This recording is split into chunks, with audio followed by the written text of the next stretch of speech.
সুন্নত বা ফরজ 4 রাকাত নামাজ পড়া অবস্থায় ভুলবশত 3 বা 5 রাকাতে সালাম ফিরিয়ে নিলে করণীয় কি?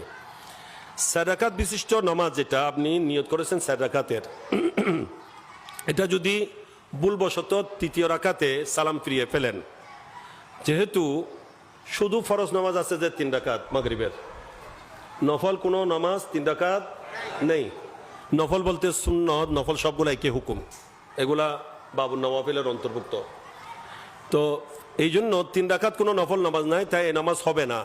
আপনাকে পুনরায় যেহেতু নিয়ত করেছেন সেই নামাজ পুনরায় পড়ে দিতে হবে। কথা বুঝে আসছে? আর যেটা 5 রাকাতের মাসলা সেটা ভিন্ন মাসলা। 5 রাকাতের বিষয়টা হচ্ছে, যদি আপনি 4 রাকাত নামাজ পড়তে গিয়ে 5 রাকাত পড়ে ফেলেন, সেখানে দুইটা অবস্থা আছে। একটা হলো আপনি 4 রাকাতে বসেছেন, 4 রাকাতে বসেছেন, এরপর উঠে 5 রাকাত পড়েছেন, আরেক রাকাত পড়েছেন, তখন কিন্তু আপনি সুসেজদা দিলে আপনার 4 রাকাত নামাজ হয়ে যাবে, 1 রাকাত এটা নষ্ট হবে। আর যদি আপনি সালাম ফিরানোর আগেই 5 রাকাত হচ্ছে এটা জেনে যদি আরেক রাকাত পড়ে দেন, তাহলে 2 রাকাত অতিরিক্ত এগুলো নফল নামাজ হয়ে যাবে। কথা বুঝে আসছে? জি। আর যদি আপনি চতুর্থ রাকাতে না বসে থাকেন, চতুর্থ রাকাতে বসেননি, তখন কিন্তু আপনার 5 রাকাত নামাজ পুরোটাই বাতিল হয়ে যাবে।